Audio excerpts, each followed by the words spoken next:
When I was a child, I remember coughing so hard one winter night that I couldn't sleep. My grandmother walked into my room, wrapped me in her old wool shawl, and whispered, "Don't worry, child. The kitchen has everything you need to stop that cough." At the time, I thought she was joking. How could anything in the kitchen possibly stop this awful cough? But that night, she made something that worked faster than any syrup I've tried since.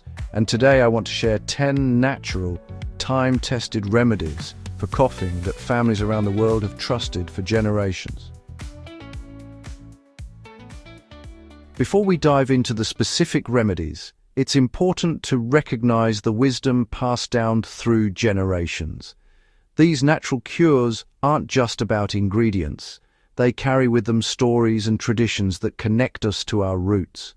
Our elders have always known the power of nature and the importance of listening to our bodies. These remedies are a testament to their knowledge and care.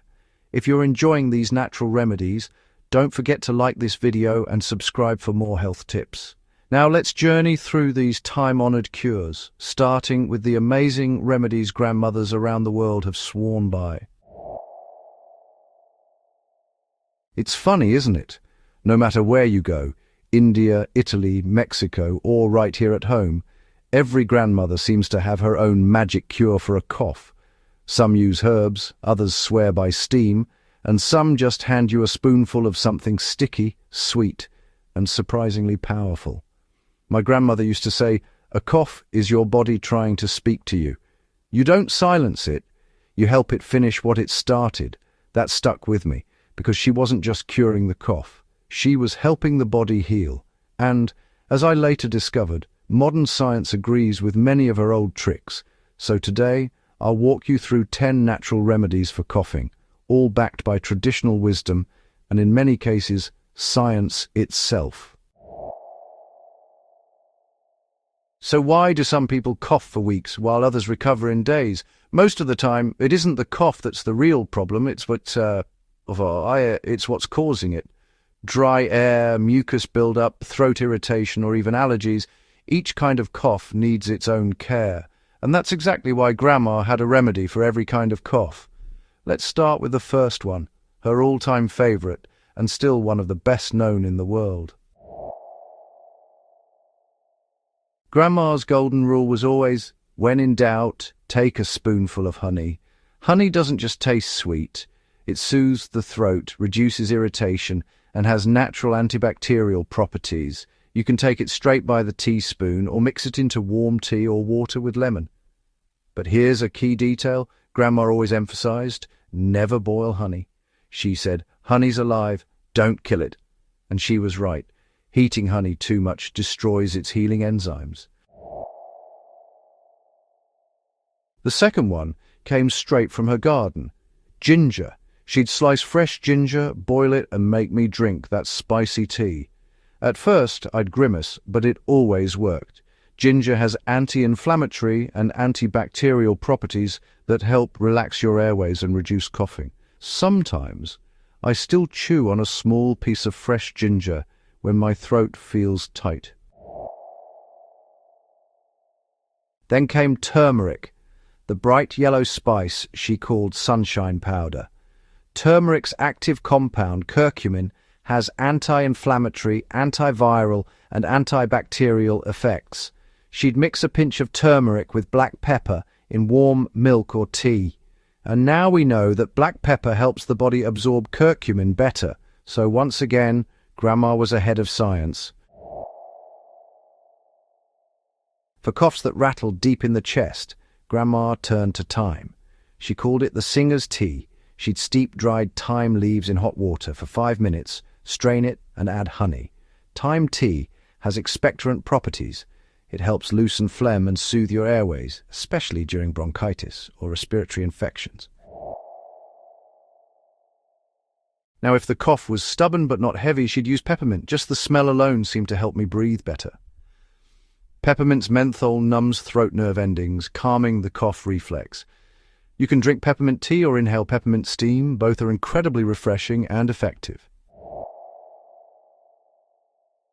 This one might not be glamorous, but it works fast. Gargling with warm salt water helps kill bacteria, and soothe an irritated throat. Grandma's rule was simple. 1 teaspoon of salt in a glass of warm water, gargle for 30 seconds, and repeat a few times a day. It's one of the easiest ways to get quick relief when coughing feels scratchy and raw. Now, you've probably tried this one before. Lemon. She'd squeeze a bit of lemon juice into honey and call it her morning syrup. Lemon helps reduce inflammation, fights bacteria, and gives your immune system a boost of vitamin C. It's perfect when you're feeling run down and need that little lift of freshness. And then there's the one I dreaded most, the onion syrup. Grandma would slice onions thin, layer them in honey, and let them sit overnight. By morning, the honey turned thin and golden, full of the onion's natural oils. She'd strain it and hand me a spoonful. And yes, I'd make faces every single time. But it worked. Onions contain sulfur compounds that fight bacteria and reduce inflammation, and when combined with honey, they make a natural expectorant. Today, that same recipe is sold in fancy bottles at herbal shops. Proof that Grandma's wisdom still stands. Whenever my cough sounded like a drum in my chest, she'd bring out a steaming pot of water, toss in a few eucalyptus leaves or thyme sprigs and say, "Breathe like you're in a forest. Steam hydrates airways, loosens mucus, and helps your body clear phlegm naturally. If you don't have herbs, plain steam works just as well, though a drop of eucalyptus or peppermint oil makes it even more soothing." And finally, the simplest, most overlooked remedy of all hydration. Grandma always said, "A dry body makes a dry cough." Drinking plenty of fluids, especially warm herbal teas like chamomile, nettle, or guaco, keeps the throat moist, thins mucus, and supports recovery. Sometimes the best medicine really is just water, time, and rest. Now, I should mention, these remedies are best for mild to moderate coughs. If a cough lasts more than 2 weeks or comes with fever or chest pain, please see a healthcare professional. But for those everyday coughs that sneak up during cold nights or dusty days, these gentle, natural remedies can make all the difference. Because what I've learned is this: nature often got there first. Whether it's the warmth of honey and lemon, the strength of ginger, or the healing breath of steam, these aren't just ingredients, they're memories, comfort, and connection. They remind us that care doesn't always come from a bottle. Sometimes it comes from love and a spoonful of something sweet in your grandmother's kitchen. If you've got a family remedy for coughs that's been passed down in your home, I'd love to hear it. Share it in the comments. You never know whose night you might help. And next week, I'll be sharing Grandma's secret for sore throats and the herb she swore could bring back a lost voice. Don't miss it.